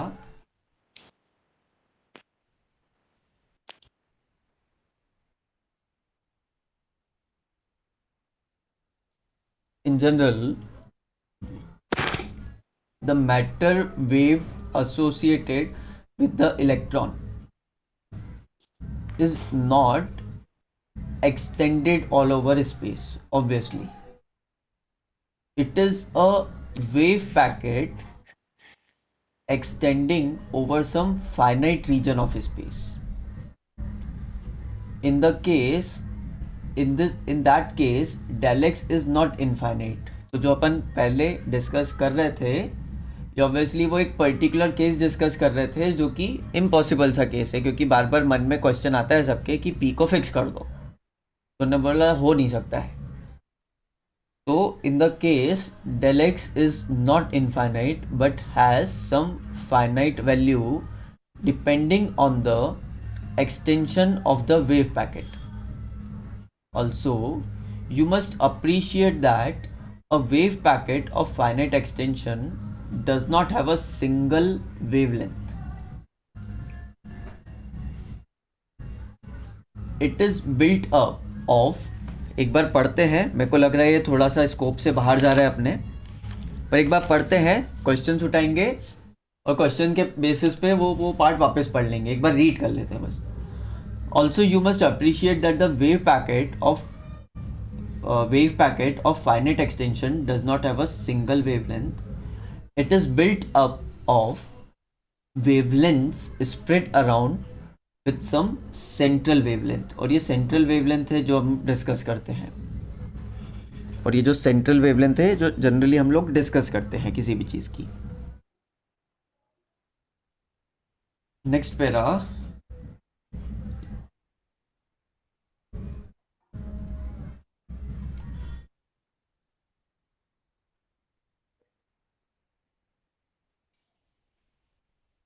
नेक्स्ट पैरा बोलता है by de Broglie relation then the momentum of the electron will also have a spread a uncertainty. This is an expected from the uncertainty principle. It can be shown that the wave packet description together with the de Broglie relation and Bond's probability interpretation reproduces the Heisenberg's uncertainty principle. तो Heisenberg's uncertainty principle पहले आया था, और उसके बाद हम लोगों ने जो डी ब्रॉगली रिलेशन पढ़ा और एक बॉन्ड्स प्रोबेबिलिटी होती है, वो दोनों को मिला दो तो हाइजेनबर्ग्स अनसर्टेनिटी प्रिंसिपल ही रिफ्लेक्ट होता है. ठीक है, मैं वापस बोल रहा हूँ, एक बार रीड करके हम लोग क्वेश्चंस करेंगे तो समझ में आ जाएगा कि कितने इजी क्वेश्चंस आते हैं. इन चैप्टर 12 का क्या नाम है?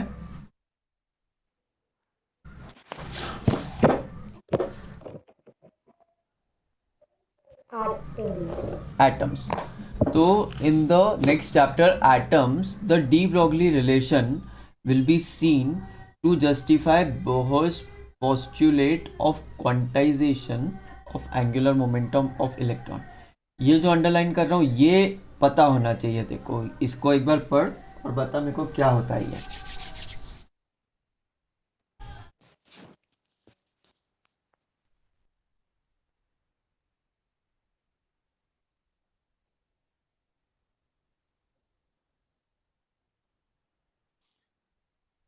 बोहर्स मॉडल जो था वो पुडिंग मॉडल था ना? नहीं, वो जे थॉमसन का था. फिर रथफोर्ड ने गोल्ड फॉइल एक्सपेरिमेंट दिया था. रथफोर्ड ने बोला था न्यूक्लियस के आसपास इलेक्ट्रॉन घूमते हैं रैंडम ऑर्बिट्स में, जैसे सन के आसपास प्लैनेट्स घूमते हैं. हाँ ठीक है. फिर बोहर ने मतलब पर्टिकुलर जो 2n² वाला वेरी गुड. उन्होंने बोला था कि रैंडम नहीं हो सकती, फिक्स्ड होती है. फिक्स्ड मतलब एक इतनी डिस्टेंस पे रहेगी, एक इतनी डिस्टेंस पे रहेगी, और उसने उनका फॉर्मूला दिया था कि कितनी कितनी डिस्टेंस होगी, वो भी दे दिया था. तो वही बोहर पोस्टुलेट ऑफ क्वांटाइजेशन उसने क्या किया था, कितनी कितनी डिस्टेंस पे होती है. या फिर अपन डिस्टेंस की जगह बोल दो इतना इतना एंगुलर मोमेंटम रहना चाहिए, क्योंकि पर्टिकुलर एंगुलर मोमेंटम है तो वो पर्टिकुलर डिस्टेंस पे ही हो सकता है सर्कुलर मोशन में. ठीक है सर. एंगुलर मोमेंटम क्या होता है? टॉर्क क्या होता है? टॉर्क एंगुलर टॉर्क क्या होता है? फोर्स. टॉर्क क्या होता है? फोर्स. या कुछ जोड़ना चाहोगे इसमें? Per unit area. क्या बात कर रही है यार। मुझे नहीं पता। पर फोर्स से रिलेटेड है, ये पता है। हाँ। एंगुलर डिस्प्लेसमेंट मतलब अगर कोई चीज घूम रही है तो वो कितना एंगल घूमी, दैट इज एंगुलर डिस्प्लेसमेंट। तो एंगुलर डिस्प्लेसमेंट का एनालॉगस टर्म क्या होता है, डिस्प्लेसमेंट। एंगुलर वेलोसिटी का एनालॉगस टर्म, मैं एग्जैक्ट नहीं बोल रहा हूँ, analogous term velocity. Angular acceleration जिसको अल्फा से डिनोट करते हैं, उसका एक्सेलरेशन। तो लीनियर मोशन हम लोगों ने पढ़ा है, और लीनियर मोशन की टर्म्स को ही हम लोगों ने एंगुलर मोशन में थोड़ा सा अलग से पढ़ लिया। ऑब्वियसली फॉर्मूला वगैरह अलग होते हैं, बट मीनिंग लगभग सेम आता है। तो मोमेंटम का बना एंगुलर मोमेंटम। मोमेंटम को P से डिनोट करते हैं, एंगुलर मोमेंटम को L से। जब कोई चीज सर्कुलर मोशन कर रही है तो उसका मोमेंटम नहीं हो सकता, क्योंकि वो लीनियर क्वांटिटी है, उसका एंगुलर मोमेंटम होता है। इट इज सिंपली लाइक कोई घूमती हुई चीज पे आप फोर्स लगाने की जगह जनरली बोलते हो कि इतना टॉर्क लगाया। फोर्स की यूनिट न्यूटन होती है, टॉर्क की यूनिट न्यूटन मीटर होती है, तो थोड़ा डिफरेंस तो होता ही है, बट सेम काम करती है वो। ठीक है। ठीक है।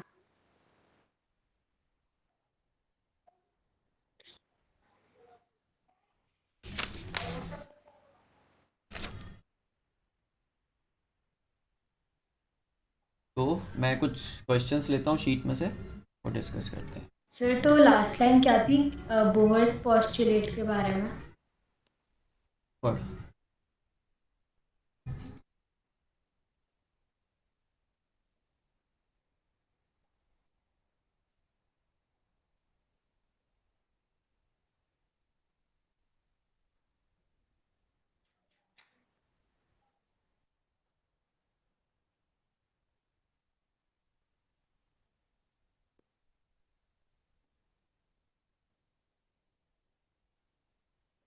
तो मतलब जो रिलेशन है वेवलेंथ और पोटेंशियल डिफरेंस का, वो ये जस्टिफाई करेगा?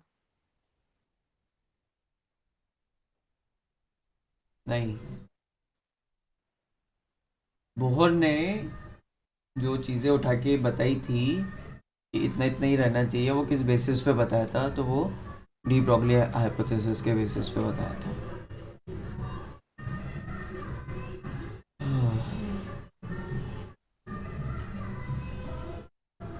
अब सब कुछ छोड़ के पहले क्वेश्चंस देखते हैं। क्वेश्चंस मार्क करते हुए चलेंगे, क्या समझ में नहीं आया।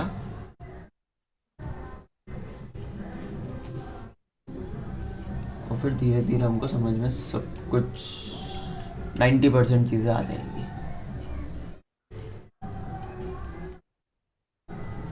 मज़ेदार है ना टॉपिक्स। हाँ, बस थोड़ा सा कंफ्यूजन है। तभी तो मज़ेदार है। मूवीज में कौन सी टाइप की मूवीज पसंद है तेको?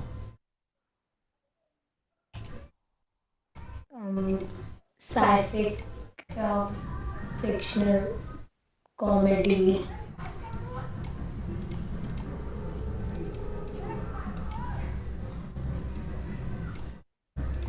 सस्पेंस मूवीज पसंद है?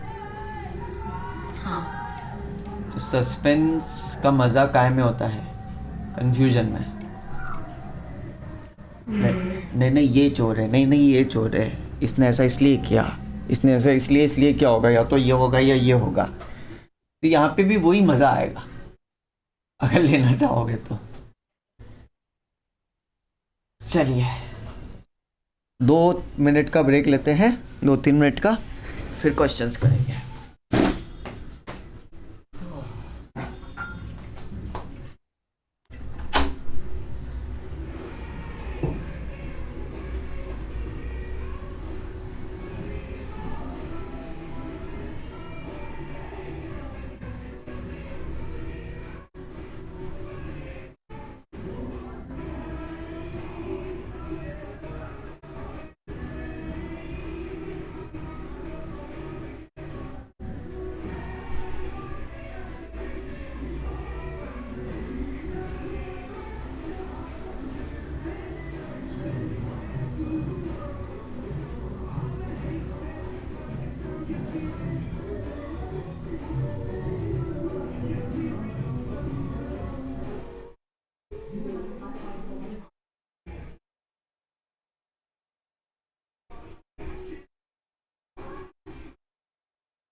चलिए शुरू करें।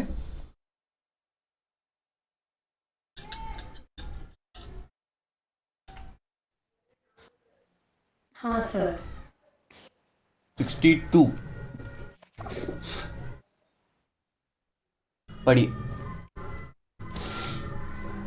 The wavelength of matter wave is independent of कौन सा?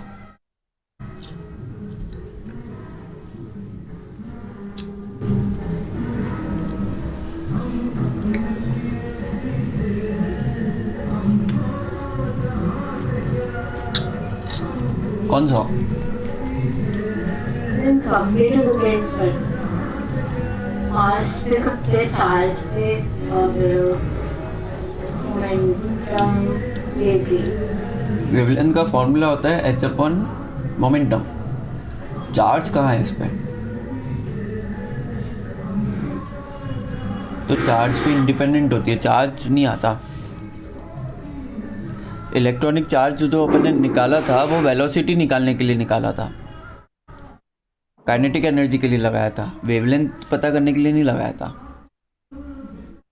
सो सिर्फ मोमेंटम पे डिपेंडेंट होती है, दैट इज मास और वेलोसिटी पे।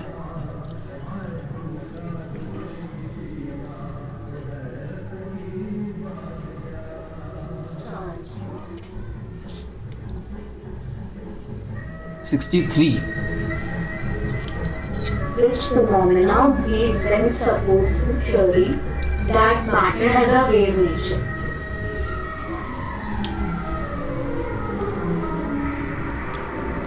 हमने अभी बात की थी, आप बोल रहे थे विबग्योर वाला कॉन्सेप्ट, तो मैंने बोला था कि वो डिस्पर्शन होता है, पर हम दूसरे कॉन्सेप्ट की याद कर रहे थे। कौन से कॉन्सेप्ट की? डिफ्रैक्शन। कौन सा डिफ्रैक्शन? इलेक्ट्रॉन की प्रोटॉन? इलेक्ट्रॉन। इलेक्ट्रॉन। देखो याद हो गया ना, समझ में नहीं आया तब भी याद हो गया, बिल्कुल सही, good. 64 The matter wave picture of electromagnetic wave radiation elegantly incorporated the uncertainty principle, correspondence principle, cosmic theory, Earth's observations. हमने देखा था डी ब्रॉगली हाइपोथेसिस और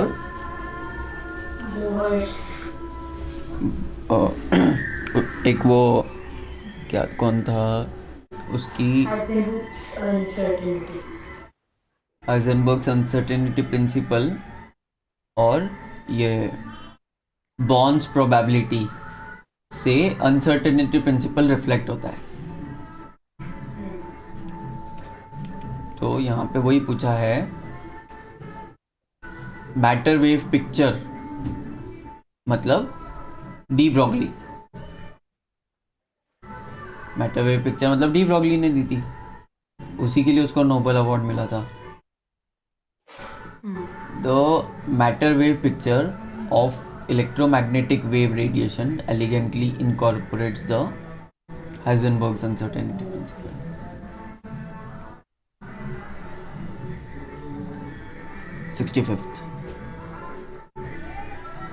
Wave theory cannot explain the phenomena of polarization, diffraction, Compton effect, photoelectric effect. Simple है तो।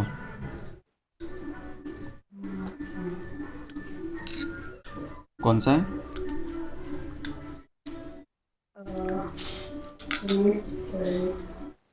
Wave मतलब एक continuous चीज होती है, पार्टिकल मतलब एक डिस्क्रीट चीज होती है। अच्छा हाँ, फोटोइलेक्ट्रिक इफेक्ट। Photoelectric effect. सिर्फ पोलराइजेशन और कॉम्पटन इफेक्ट क्या है? फोटोइलेक्ट्रिक इफेक्ट में ही कॉम्पटन इफेक्ट एक पार्ट आता है। आप जब रीड करोगे ना तो कॉम्पटन इफेक्ट टर्म आएगी इसमें। तो एक्चुअल में सी और डी दोनों हैं, है ना। पोलराइजेशन क्या होता है ये हम वेव नेचर ऑफ लाइट में पढ़ेंगे, पोलराइजेशन और डिफ्रैक्शन दोनों।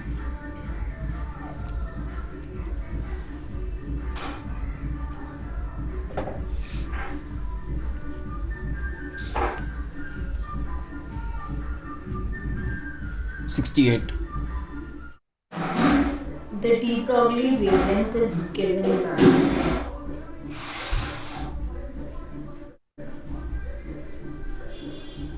h per e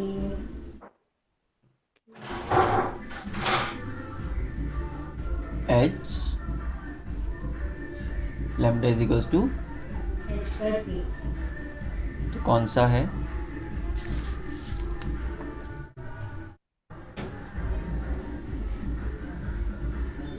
एक भी नहीं है इसमें से तो। एक और था h पर 2 पर। h/2 क्या चीज़ थी? h डैश था। यहाँ पे हमको सारे h डैश की टर्म्स में दिए हुए हैं, तो यहाँ पे रिप्लेस करने की कोशिश करो। h is equals to h dash into 2 pi, तो यहाँ पे रिप्लेस करने की कोशिश करो। Lambda will be equal to h dash 2 pi upon momentum, ये वाला, तो ये वाला हो जाएगा फर्स्ट वाला, है ना? गुड।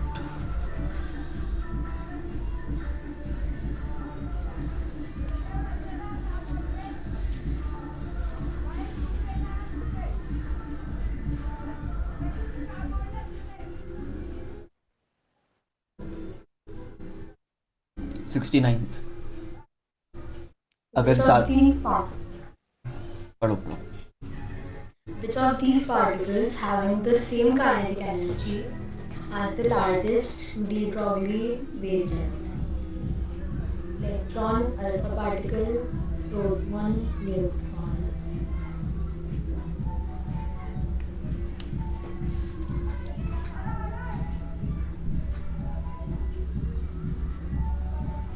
तो मेरे को पता है कि मैं किसी भी चीज़ की वेवलेंथ कैसे डिफाइन कर सकता हूँ। हम लोगों ने डेरिवेशन किया था। मैं किसी भी चीज़ की वेवलेंथ डिफाइन कर सकता हूँ h upon under root 2m k से, है ना?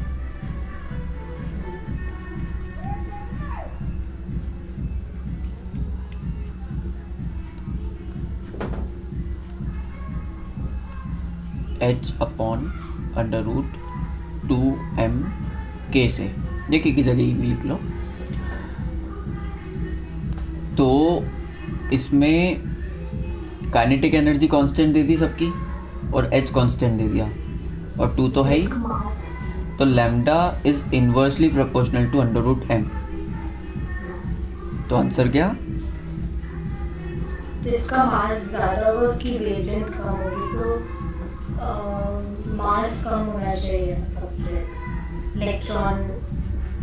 इलेक्ट्रॉन का मास सबसे कम होता है। प्रोटॉन और न्यूट्रॉन का लगभग बराबर होता है। अल्फा पार्टिकल का 4 गुना होता है एक प्रोटॉन से या एक न्यूट्रॉन से, और इलेक्ट्रॉन का मास लगभग 1/2000 टाइम्स होता है, या 1800 टाइम्स, 1/2000 टाइम्स होता है मास ऑफ प्रोटॉन के। और अल्फा पार्टिकल 2 इलेक्ट्रॉन से बनता है ना? अरे यार, हीलियम का न्यूक्लियस होता है अल्फा पार्टिकल। हीलियम का न्यूक्लियस 2 इलेक्ट्रॉन का होता है क्या? 2 प्रोटॉन और 2 न्यूट्रॉन का होता है।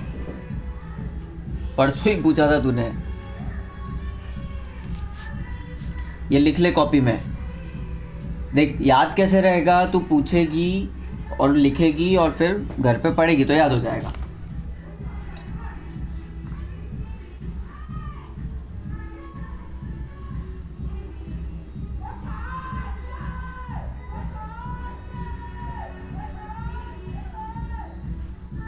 देखिए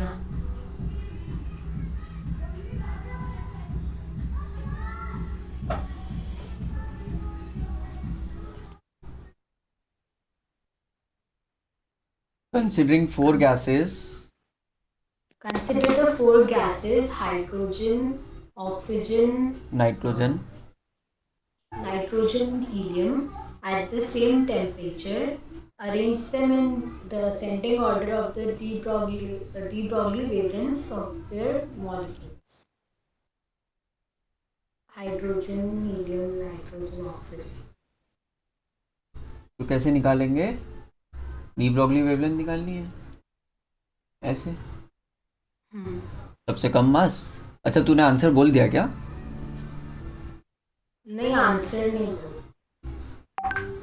तो सबसे ज़्यादा मास वाले की वेवलेंथ सबसे ज़्यादा सबसे ज़्यादा मास वाले की वेवलेंथ सबसे ज़्यादा होगी, नहीं कम होगी। कम होगी, तो उसके हिसाब से निकाल सकते हैं। तो निकाल लेना इसके हिसाब से, है ना। मॉलिक्यूलर मासेस पता होनी चाहिए यहाँ पे। अब नहीं पता है मॉलिक्यूलर मासेस, तो दैट इज़ द थिंग जो सबसे पहले करनी चाहिए तेरे को, क्योंकि हर जगह के काम में आती है।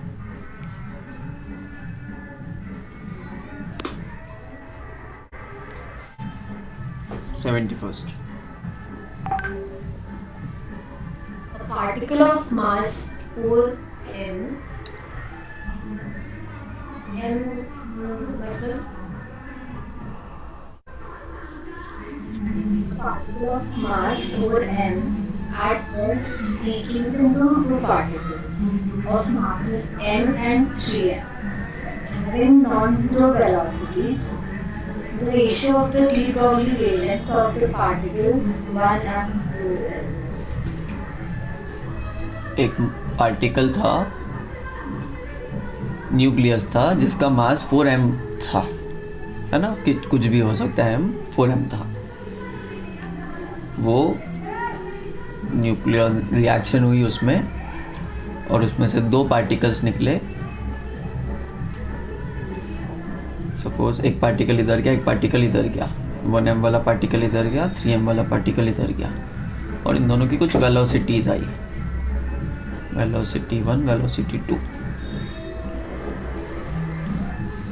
तो बोला है the ratio of de Broglie velocity of the particles is. तो क्योंकि ये पार्टिकल रेस्ट पे था 4m वाला, तो इस पार्टिकल का जो मोमेंटम होगा और इस पार्टिकल का जो मोमेंटम होगा, वो दोनों एक दूसरे के इक्वल और अपोजिट रहने चाहिए, या उन दोनों का एडिशन 0 होना चाहिए। कंजर्वेशन ऑफ मोमेंटम प्रिंसिपल, ये समझ में आता है?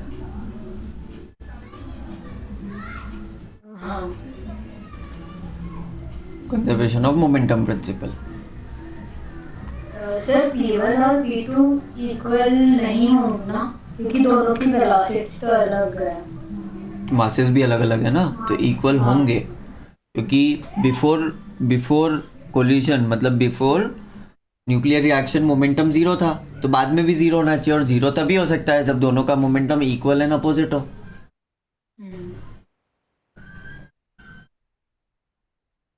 तो P1 होगा 3mv1 और P2 होगा mv2। v1 और v2 अलग है, तो क्या हुआ, 3m और m भी तो अलग है, तो यहाँ से उन दोनों की वेलोसिटी का रेशियो निकाल सकते हो। mv2 is equals to minus 3mv1, तो mm cancel, v1 by v2 is equals to 1/3।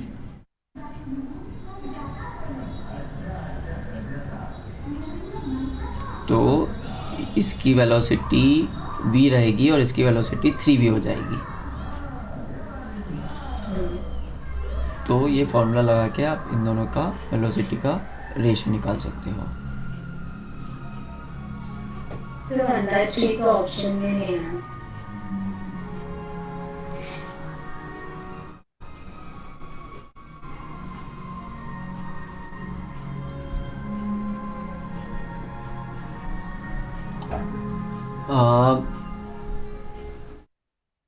मतलब यहाँ पे तू क्या डाल रही है, मास डाल रही है, वेवलेंथ डाल रही है। हम पूरा फॉर्मूला वापस लिखते हैं, lambda is equals to h/p, तो lambda is equals to 1/3 lambda is directly proportional to 1/p। तो इतना कैलकुलेट करने की ज़रूरत ही नहीं थी एक्चुअल में इसमें। यहाँ पे सिंपल सा फंडा लगाएंगे कि momentum before collision and momentum after collision is equal. तो ये वेलोसिटी कैलकुलेट करने की ज़रूरत नहीं थी, हम डायरेक्ट बोल सकते थे मोमेंटम, क्योंकि दोनों के इक्वल एंड अपोजिट रहेंगे और हमको पता है कि मोमेंटम और वेवलेंथ एक दूसरे से इन्वर्सली प्रोपोर्शनल होते हैं। और तो P1 upon P2 will be proportional to λ2 upon λ1, और P1 अपॉन P2 1 है, ये पता है अपन को, तो λ2 अपॉन λ1 भी इक्वल हो जाएंगे, तो 1:1।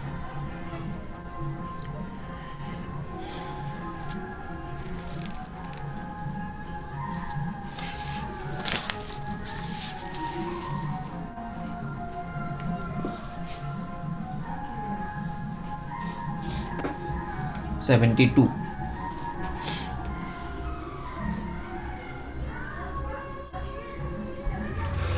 If a proton and an electron have the same de Broglie wavelength, then kinetic energy of electron is smaller than kinetic energy of proton.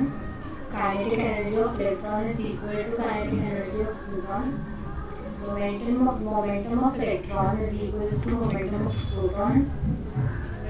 Momentum of electron is less than momentum of proton. ऊपर वाले तो सही है।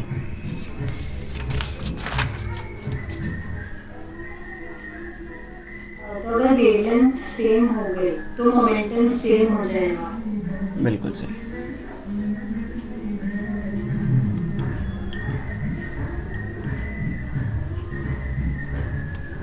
$73। The energy that should be added to an electron to reduce its de Broglie wavelength from 1 n to 0.5 nm.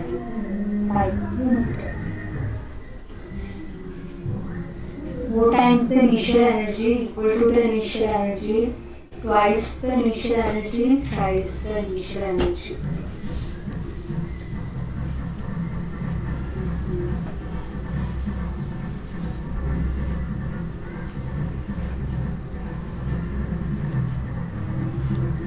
क्या बोला है? Energy और wavelength. Energy और वेवलेंथ, तो हमने जो डेरिवेशन किया उसमें से देखेंगे एनर्जी और वेवलेंथ से रिलेटेड क्या है, तो हमको मिलेगा wavelength is equals to h/2mk, और k वो एनर्जी होती है। डेरिवेशन दिखाऊं? नहीं, सामने लोग। तो वो 2mk होती है, तो k वो काइनेटिक एनर्जी होती है, दैट इज एनर्जी। तो इससे रिलेट करके बता सकते हैं। समझी? हाँ, तो वेवलेंथ कम हो रही है तो एनर्जी ज़्यादा देनी पड़ेगी, तो रिलेशन की निकालना। मैथमेटिकली ज़रा सा शिफ्ट करना पड़ेगा। तो तू समझ रही है कि क्वेश्चंस उतने मुश्किल नहीं आते, दिखने के मुश्किल हैं, बट घूम फिर के कितने फॉर्मूला लगे हमको, 1 या 2 जो हमको ऑलरेडी आते हैं। घूम फिर के 1 या 2 फॉर्मूला लगे जो हमको ऑलरेडी आते हैं।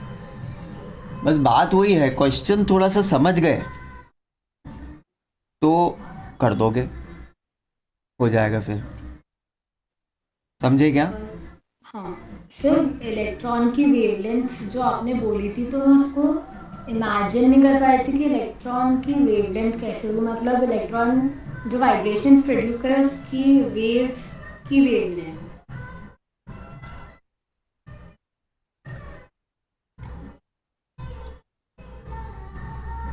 ये मैं सही बोल रही हूँ? बताता हूँ।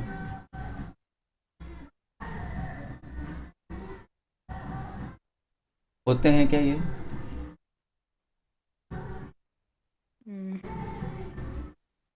गॉड जैसी कुछ चीज़, कुछ एनर्जी होती है क्या?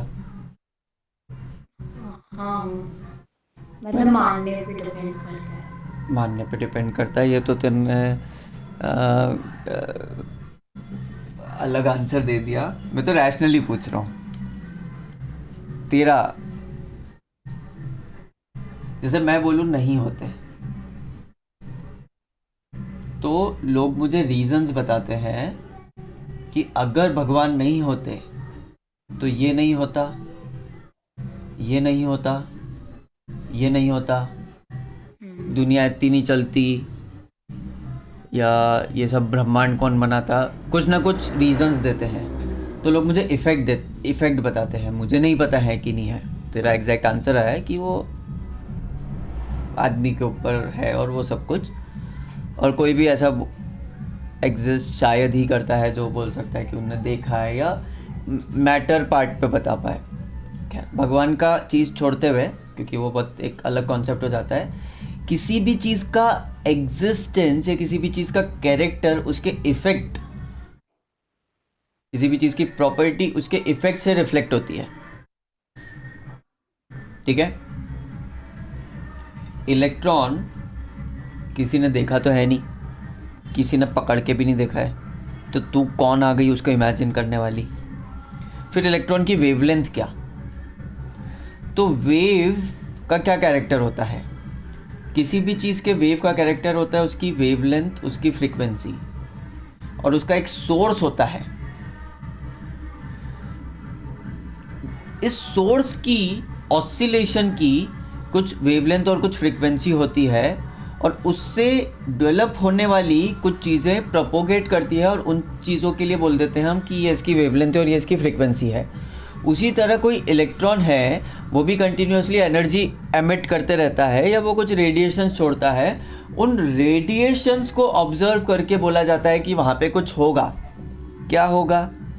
इलेक्ट्रॉन होगा। उसके कैरेक्टर क्या होंगे? इन रेडिएशंस की जो वेवलेंथ और फ्रीक्वेंसी आई, उतनी वेवलेंथ और फ्रीक्वेंसी इस इलेक्ट्रॉन को बोलती जाती है कि इस इलेक्ट्रॉन की होगी।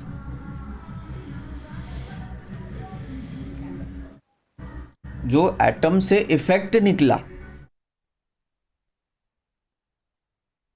उसको कंसिडर की जाती कि इलेक्ट्रॉन की ये कैरेक्टर्स होंगे। उसको तो इमेजिन नहीं कर सकती कि ये चल रहा है तो ऐसा ऐसा ऐसा ऐसा ऐसा ऐसा, ऐसा चलेगा। अगर वो इमेजिन करने का कुछ भी स्कोप होता तो आपकी बुक देती, वहाँ पे डायग्राम देती कि ऐसा इमेजिन कर लो कि ये ऐसा है, ये ऐसा है, और उसको इमेजिन करने का कोई स्कोप नहीं है। अब ये जो तू इमेजिनिंग कर रही है ना, ये क्लासिकल फिजिक्स का आउटकम है। तो क्लासिकल फिजिक्स के हिसाब से समझने की कोशिश कर रही है, जो कि मत कर।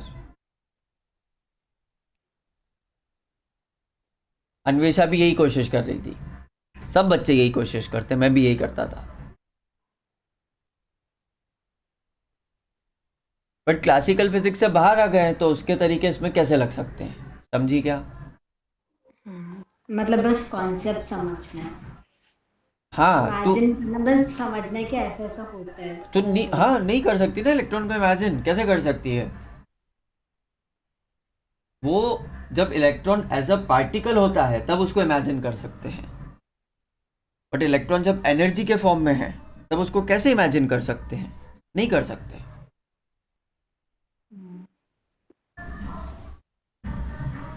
तो इलेक्ट्रॉन के जो आउटकम्स है उसकी जो वेव और फ्रीक्वेंसी है उसको इलेक्ट्रॉन की वेव और फ्रीक्वेंसी बोल दिया गया। ठीक है? मतलब इलेक्ट्रॉन जो रेडिएशंस एमिट कर रहा है, मतलब पता चल रहा है कि उस जगह पे इलेक्ट्रॉन्स होगा उसकी वाइब्रेशंस की वजह से। एग्जैक्टली। ठीक है, तो इसमें न्यूमेरिकल्स आगे करके रखना। मैं देखता हूँ चैप्टर का थ्योरी कितना बचा है। अन्वेषा भी करके रखेगी। बस एक यूनिट बचा लास्ट एक्सपेरिमेंट, बाकी तो हो गया। हाँ, तो एक्सपेरिमेंट तो छोटा सा ही है, कोई बड़ी बात नहीं है उसमें। तो लगभग ये चैप्टर हो चुका है। आप लोग चाहें तो इसका जो ये लास्ट पार्ट हम लोगों ने करा आज, पहले इसको रीड कीजिए, इस पे एमसीक्यूज कीजिए, देन थोड़ा ब्रेक लीजिए, फिर पूरे चैप्टर के थ्रू जाइए, पूरे चैप्टर को रीड कीजिए, ट्राई कीजिए कि जो आपकी एमसीक्यू शीट है उसमें से आप 20 क्वेश्चंस ऐसे मार्क कर लें और वही हम लोग रिवीजन में करेंगे। मतलब आप लोग जब रिवाइज करेंगे चैप्टर को तो 20 क्वेश्चन ऐसे मार्क कर लें कि वही आपको रिवाइज करना पड़े। और मतलब जिनमें प्रॉब्लम आ रही है। हाँ, जिनमें प्रॉब्लम आ रही मोस्टली, या जो बहुत अच्छे लग रहे हैं कि ये 3-4 कॉन्सेप्ट समझा रहा है एक साथ। 15-20 15 भी चलेंगे, 20 भी चलेंगे, 22 भी चलेंगे, उतना कीजिए। फिर जो समरी है चैप्टर की, पूरा चैप्टर रीड ज़रूर करना, फर्स्ट सेकेंड थर्ड। जो समरी है चैप्टर की उसके पॉइंट्स देखिए, उसके पॉइंट्स पे अगर आपके मन से ऑब्वियसली शब्द निकलता है कि हाँ ऑब्वियसली, समरी को समझना नहीं है, समरी ऑलरेडी पता होनी चाहिए कि ये तो है, ये भी पता है। अगर ऐसा होता है समरी में, मतलब आपको चैप्टर अच्छे से समझ में आ गया है। अगर नहीं होता है तो वापस रीडिंग की ज़रूरत है। और फिर एनसीईआरटी के एक्सरसाइजेस आपने करने के लिए नहीं बोली है। ये बिल्कुल करनी रहेगी एक्सरसाइजेस, वो आप करेंगे तो पूरा एमसीक्यू शीट जैसी ही रहेगी। तो इन टेक्स्ट और एक्सरसाइज ये दोनों करनी रहेगी। तो इसमें से कुछ भी डाउट आता है तो अपने पास अगली क्लास है, उसमें अपन समझ के फिर आगे बढ़ जाएंगे। इसकी ये वाली एक्सरसाइज तो पूरी हो जाएगी और एडिशनल एक्सरसाइज हो जाएगी मतलब जितना